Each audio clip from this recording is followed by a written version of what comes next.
Buonasera dalla redazione TG10, i titoli e gli argomenti che tratteremo in questa edizione del nostro telegiornale. La legnochimica di Rende diventa un caso nazionale, il sito di Contradallecco inserito dall'ISPRA nei 30 più pericolosi d'Italia. Da anni si attende la bonifica. È emergenza nei comuni montani, 253 in tutto, di cui 112 in provincia di Cosenza. In questi borghi i medici di base sono sempre di meno, la denuncia del consigliere regionale Gianluca Gallo. Ieri il sindaco di Cosenza ha reso noti numeri e conseguenze del dissesto. Oggi la replica all'opposizione con la conferenza stampa di Carlo Guccione. Pronte le tappe del Giro d'Italia, tra queste figura la località di Camigliatello. La notizia è trapelata da fonti vicine agli organizzatori della Kermesse nazionale. Prima vittoria stagionale del Cosenza che si impone per 3-1 in campo difficile contro una squadra forte e attrezzata come Cittadella. Ancora buonasera, dunque timori, paure della gente che vive nella periferia di Rende vengono confermati dall'ISPRA che inserisce il sito dove è situata l'ex legnochimica fra le 30 località più pericolose, i 30 luoghi più pericolosi per la salute, un danno ambientale accertato. Sentiamo. La legnochimica di Rende adesso diventa un caso nazionale. Il sito di Contradalecco infatti è stato inserito dall'ISPRA nei 30 casi più pericolosi, per i quali cioè è stato accertato un grave danno e minaccia ambientale. Da anni chi vive in quella zona denuncia la mancata bonifica dell'area in cui sorge lo stabilimento dove un tempo si producevano pannelli in legno e dove si estraeva tannino. Rappresentava un sogno industriale che però si è interrotto con la chiusura della fabbrica e oggi sono rimaste solo paure e veleni.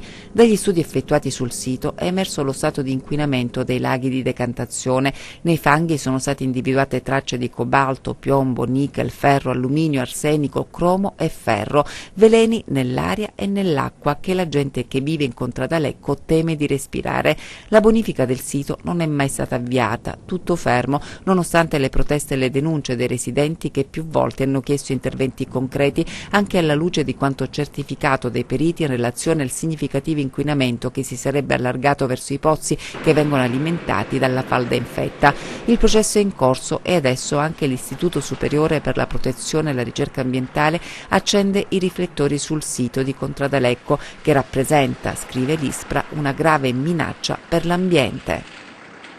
Caso medici di base, ne abbiamo parlato più volte della carenza e del rischio che vengano meno i numeri importanti per questa categoria, ma soprattutto nelle località montane che sono in difficoltà, lo dice il consigliere regionale Gianluca Gallo che chiede l'intervento del governatore.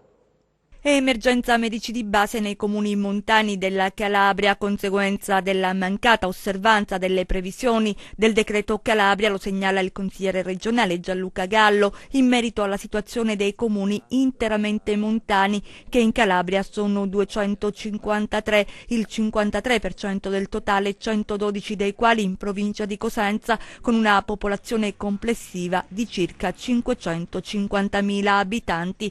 A fronte di questa situazione, sottolinea il capogruppo della Casa delle Libertà, è assordante il silenzio della giunta regionale calabrese che pure dovrebbe avere interesse, peraltro potendo contare su un governo amico, a spendersi per dare soluzione al problema. Invitiamo il governatore, conclude, ad avviare da subito col ministro della Salute un confronto che permetta di uscire dall'impasse e rendere subito attuativo almeno la parte che riguarda i comuni montani, il fragile, insufficiente decreto Calabria. E ancora la sanità con la paradossale vicenda che si è verificata all'ospedale Spock di Corigliano Rossano, dove in poche ore sono stati prima sospesi e poi riattivati i ricoveri a pediatria e ostetricia. Duro il commento del sindaco Stasi: siamo pronti alla mobilitazione se non saranno subito risolti i problemi legati alla carenza di personale. Tutto è accaduto in poche ore. Prima lo stop ai ricoveri in pediatria e in ostetricia all'ospedale di Corigliano Rossano per mancanza di medici, provvedimento firmato dal direttore sanitario dello SPOC. Poi l'intervento del commissario dell'ASP di Cosenza che ritira la delibera e annuncia l'arrivo di neonatologi dall'azienda ospedaliera di Cosenza. Un pomeriggio frenetico a Corigliano Rossano, culminato fortunatamente con il mantenimento di pediatria e ostetricia, ma la domanda è: fino a quando e in che condizioni? Già, perché l'arrivo in convenzione dei neonatologi da Cosenza non risolve certamente la situazione. Servono assunzioni per scongiurare il rischio di altri blocchi. Hanno tirato troppo la corda e adesso si è spezzata. Questo è il commento del sindaco Stasi, che appresa la notizia della sospensione dei ricoveri si è attivato immediatamente per risolvere la situazione, mobilitando tutte le istituzioni e gli enti coinvolti, riuscendo alla fine ad ottenere il ritiro immediato del provvedimento di chiusura del reparto. Ma rimangono i problemi, l'emergenza continua. È indispensabile rivedere con rapidità la rete dell'assistenza ospedaliera proprio per determinare con esattezza il fabbisogno di personale per le assunzioni necessarie nella sanità, non solo nella Sibaritide ma in tutta la Calabria. Insomma, servono medici, infermieri e OSS per far funzionare normalmente la rete ospedaliera e territoriale. Lo chiede a gran voce il sindaco Stasi, che dice di essere pronto alla mobilitazione se non verranno subito assunti tutti i provvedimenti necessari a superare in modo definitivo la vicenda. Adesso la questione legata al dissesto del Comune di Cosenza. Ieri il sindaco Mario Chiuto ha reso noti i numeri e conseguenze di questa situazione. Oggi la replica dell'opposizione con la conferenza stampa di Carlo Guccione. Carlo Guccione convoca i giornalisti nella saletta adiacente la sala consigliare del Comune di Cosenza. Da consigliere comunale d'opposizione punta l'indice sull'amministrazione Occhiuto dopo il dissesto decretato a Roma il 16 ottobre scorso dalle sezioni riunite della Corte dei Conti. Guccione da tempo, fin dal 2016, ha ricordato, aveva messo in guardia sul rischio del dissesto e chiesto un'operazione verità sui conti delle casse comunali. Nel corso della conferenza stampa ha ribadito che l'amministrazione comunale non è stata in grado di ripianare i debiti pregressi, ma gli stessi debiti sono aumentati. Oggi sarebbero pari a 350 milioni, a cui andrebbero aggiunti, secondo Guccione, i debiti fuori bilancio, altri debiti insomma. Per i cittadini, fa sapere, ci saranno delle conseguenze come il taglio dei servizi. Oggi, ha concluso, vogliamo farci carico di come dare una mano alla città e come uscire da questa situazione. Ed è davvero strano, scrivono i consiglieri di maggioranza, che a dare lezioni di gestione della cosa pubblica, ad attribuire responsabilità, siano proprio coloro i quali hanno causato sin dal 2010 lo stato di deficit che ha determinato la dichiarazione di dissesto finanziario del Comune di Cosenza. Invece è consueto che la parte politica rappresentata da Guccione e compagni annunci di non presentarsi in Consiglio per discutere un tema delicato come quello del dissesto, e quanto si afferma appunto in una nota dei consiglieri di maggioranza del Comune di Cosenza in replica alle posizioni espresse dalla minoranza nella conferenza stampa sulla deliberazione della sezione riunita della Corte dei Conti di dissesto del Comune di Cosenza. Un modo semplicistico, continuano, per addossare ad altri responsabilità che invece sono ascrivibili solo ed esclusivamente a coloro i quali oggi sono in minoranza e che da molti illustri hanno gestito le casse del Comune di Cosenza creando danni irreversibili. Ancora per la politica, si conclude oggi a Rendela 2 giorni congressuale d'Italia del Meridione, un confronto interno al movimento per affrontare le sfide politiche del futuro. Italia del Meridione ribadisce sostegno e lealtà al presidente Oliverio. A Rendela 2 giorni del congresso regionale del movimento fondato da Orlandino Greco, un momento di confronto e dibattito con interlocutori del mondo dell'università, delle imprese e delle istituzioni. Il ritorno alla politica è questo, è il confronto dei tanti militanti che credono in una rinascita del Sud per rilanciare il paese Italia. Ospite della prima giornata il governatore Oliverio. È una fase conclusiva dell'esperienza regionale ed è una fase in cui si decidono alleanze, ed è ancora più critica perché le contraddizioni che vengono fuori sono contraddizioni evidenti all'interno delle coalizioni e chiaramente noi dovremmo decidere. Non v'è dubbio che il nostro principio di lealtà al governo Oliverio è stato espresso benissimo dal segretario regionale Nicodemo Filippelli. Nella seconda giornata del congresso le esperienze di Italia del Meridione in Campania, Puglia, Sicilia, Sardegna, Abruzzo, ma anche rappresentanti di regioni come il Veneto e il Trentino Alto Adige, nell'ottica di un partito federale che punta sull'autonomia dei territori e sul decentramento amministrativo. Diversi movimenti politici di tutta Italia infatti hanno scelto di federarsi con l'Italia del Meridione. La prospettiva è il superamento dei partiti tradizionali e del centralismo governativo. Stiamo facendo un lavoro intenso per affermare il valore e la forza delle autonomie. Si chiama La città al centro, il progetto inaugurato a Villa Rendano da Paolo Verri, direttore del Comitato Matera 2019. A Villa Rendano, la storica dimora del centro storico di Cosenza, è partito il progetto La città al centro, un intenso programma di attività ideate e volute dalla Fondazione Attilio e Elena Giuliani, che ha come obiettivo il coinvolgimento di cittadini, associazioni operanti sul territorio e quanti hanno già elaborato riflessioni su uno dei temi nevralgici per Cosenza, il centro storico. Da oggi succede una cosa molto semplice, se vogliamo, però complicata, che è quella di riunire le persone, farle parlare, ascoltarle, sentire le loro opinioni e dare a loro voce. Soltanto se questo avviene si può generare un meccanismo virtuoso per poi realizzare i progetti. A dare l'avvio ufficiale è stato un workshop dal titolo Il valore della cultura, centri urbani e sviluppo sostenibile, tenuto da Paolo Verri, direttore del Comitato Matera 2019. Una lunga e brillante discussione sulle nuove opportunità di riqualificazione urbana, ma anche sull'importanza della partecipazione collettiva e di politiche innovative di sviluppo culturale. Nelle città dove ho lavorato, cioè principalmente a Torino, a Milano e a Matera per le Olimpiadi, per l'Expo e per la Capitale Europea della Cultura, tutti e tre i casi sono stati lavori lunghi, non sono stati lavori brevi, non sono cose che si fanno con lo schiocco delle dita. Ci vuole la partecipazione dei cittadini, è fondamentale, è necessaria, ma ci vuole soprattutto una straordinaria governance fra i soggetti pubblici e i soggetti privati.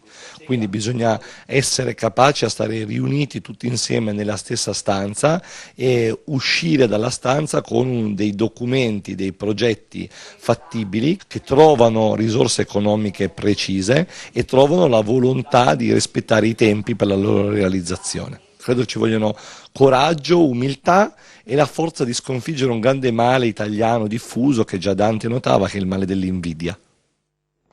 Un viaggio tra le stelle al planetario di Cosenza con l'astrofisica Sandra Savaglio, che fa anche un appunto però allo status degli scienziati italiani. Grande successo per gli incontri che si tengono al planetario di Cosenza, intitolato all'astronomo Giovan Battista Amico, precursore degli studi copernicani. La struttura, inaugurata nella scorsa primavera, è adesso a regime e accoglie ogni giorno centinaia di studenti delle scuole di tutta la regione. La sera poi il programma prevede una serie di spettacoli scientifici che instradano alla conoscenza del cielo e dell'astronomia, ospitando anche scienziati e ricercatori come l'astrofisica Sandra Savaglio, che ha accompagnato i visitatori in una passeggiata tra le stelle. Ci concentriamo in particolare sul premio Nobel per la fisica di qualche giorno fa, che è stato dato a 2 scienziati per aver scoperto il primo pianeta fuori dal sistema solare, intorno a un'altra stella che si chiama 51 Pegasi, e quindi parleremo dei pianeti che sono stati scoperti da quella data 1995 fino ad adesso. Scoprire altri pianeti per imparare ad amare il nostro e magari invogliare i giovani ad avvicinarsi alla scienza. Tante comodità, diciamo, la vita moderna passano per esempio attraverso la ricerca scientifica di cose che possono essere completamente inutili, considerate inutili, tipo andare sulla Luna, che ci serve?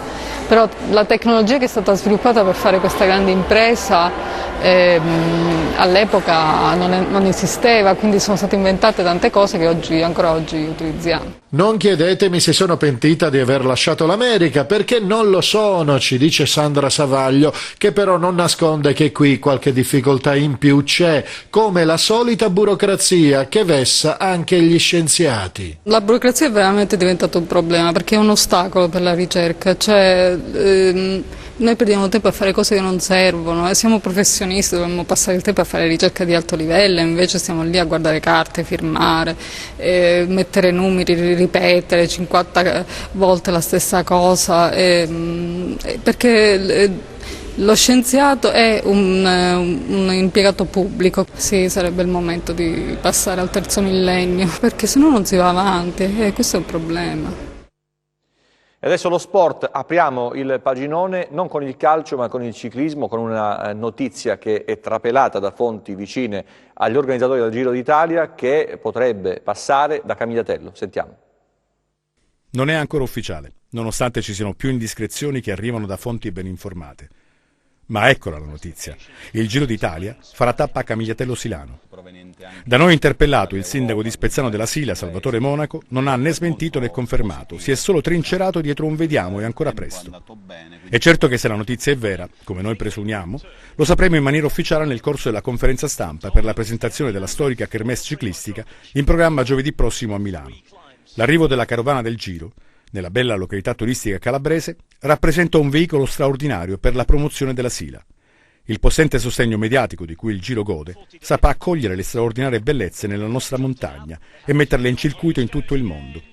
Certo non sarà facile per il comune di Spezzano e per l'amministrazione, guidata da Salvatore Monaco, che dovrà attrezzarsi per ben figurare. Ora non ci resta che aspettare l'ufficialità, ma ci sono ottime possibilità che giovedì prossimo il nome della località di Camigliatello comparirà nel cartellone delle tappe previste nel Giro. Attendiamo e magari a giochi fatti sosterremo questa bellissima occasione per Camigliatello e per tutto il sistema turistico montano della Sila. Sarebbe davvero bellissimo e restiamo nei termini ciclistici, perché quello che ha compiuto ieri il Cosenza è sembrato davvero uno scatto di quelli che fanno vincere i Gran Premi di montagna e la tappa. Non ha la maglia rosa il Cosenza, la maglia rosso-blu, ma ha vinto una sfida importante, una tappa importante del suo cammino, prima partita contro il Cittadella.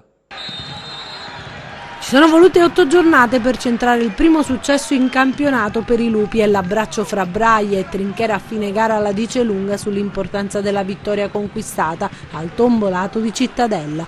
3 punti pesanti che arrivano dopo un primo tempo giocato in maniera contratta e nervosa dal Cosenza, che dopo soli 2 minuti dal fischio d'inizio subisce la rete di Vita, che piazza un bolide da fuori aria su cui non può nulla l'estremo ospite Perino.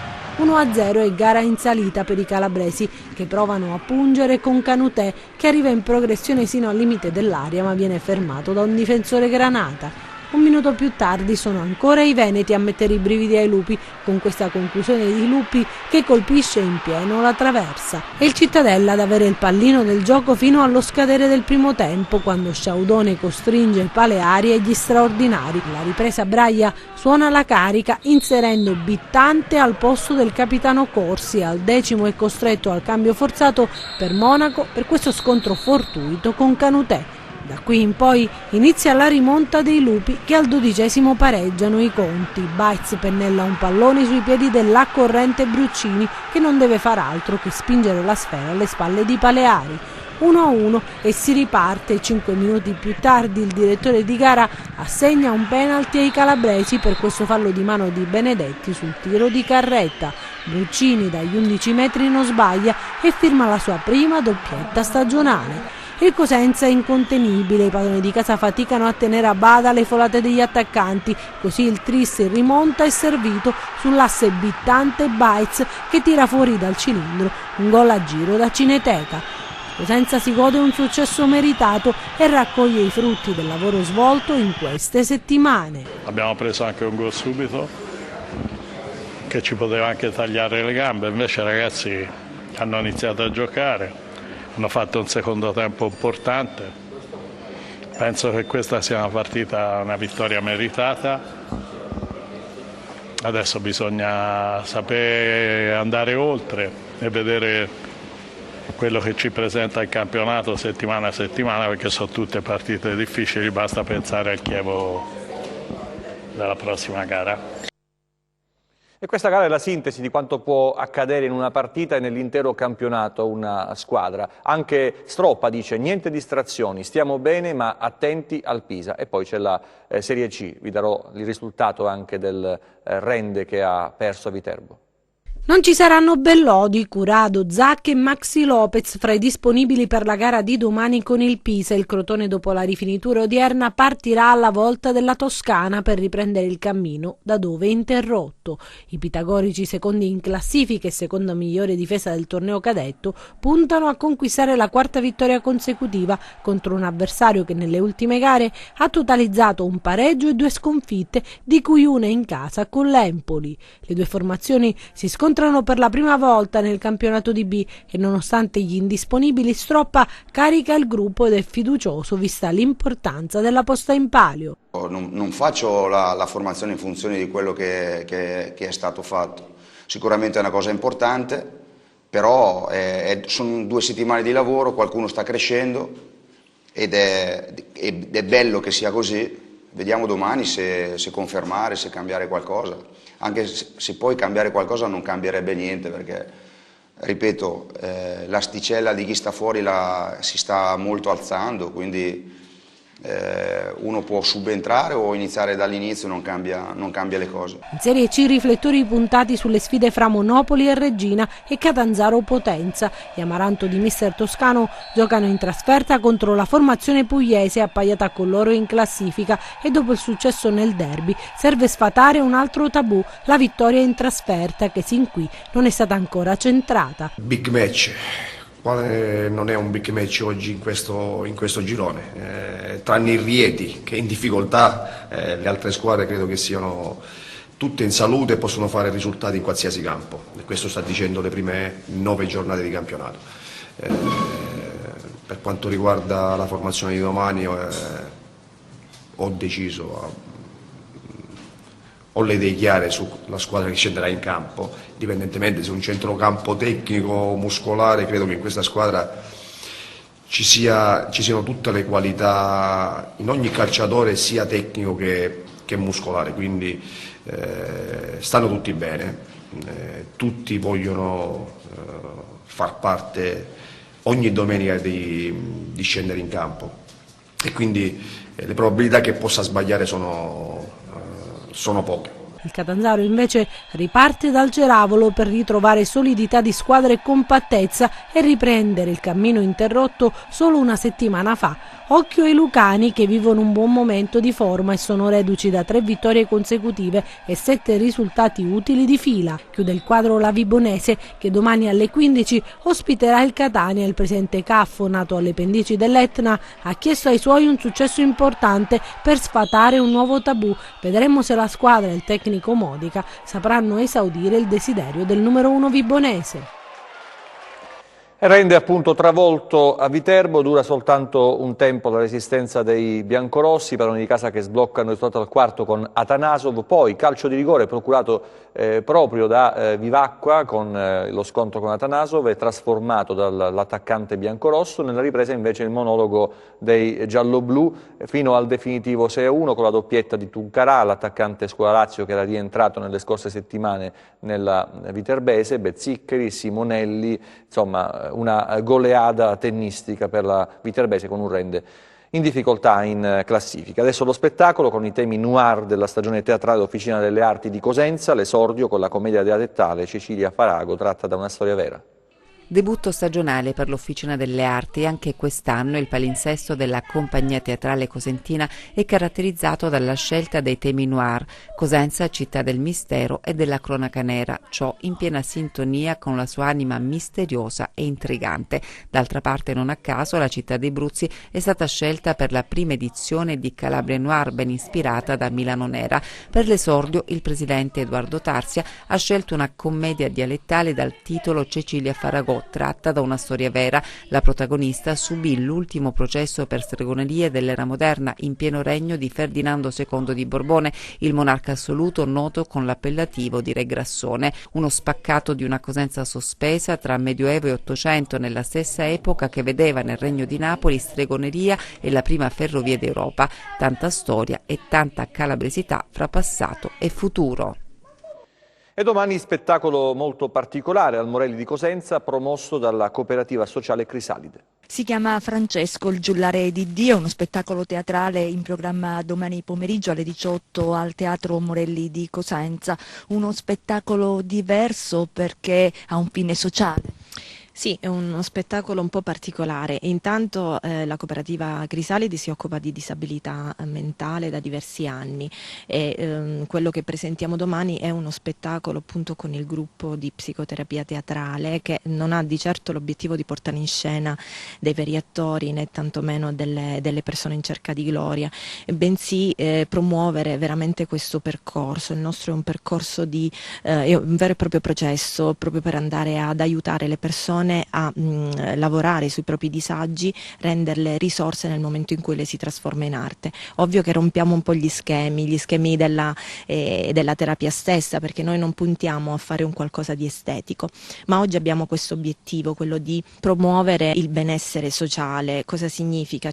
Intanto ci avvalliamo anche della presenza dell'orchestra giovanile Musiche Paidon di Rogliano, e questo vuole essere anche un invito ai giovani a conoscere questo mondo, proprio perché oggi c'è un'emergenza che sta dilagando, che è proprio quella della presenza dei giovani dei pronto soccorsi, e lì dove c'è un disagio psichico dovuto all'abuso di sostanze psicotrope e di alcol. Quindi è importante per noi oggi fare una vera e propria prevenzione attraverso questo spettacolo che speriamo possa sensibilizzare un po' tutti, e vogliamo trasmettere con un metodo morbido, con una modalità morbida, proprio un messaggio positivo per abbattere le barriere dello stigma sociale, per diciamo migliorare e creare un nuovo senso di uguaglianza e allontanare la discriminazione. Adesso il meteo con le previsioni per le prossime ore, vediamo.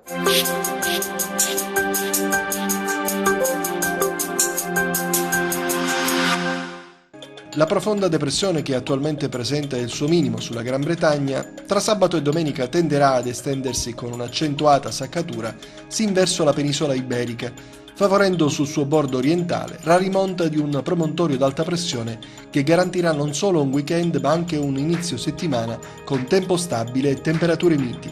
Insomma, l'autunno continua a latitare e non si parlerà di piogge almeno sino a metà della prossima settimana. Domani cielo generalmente sereno, da segnalare solo nubi sparse sul Mar Ionio al largo, temperature in ulteriore lieve aumento su valori che quindi ritorneranno stabilmente oltre le medie del periodo.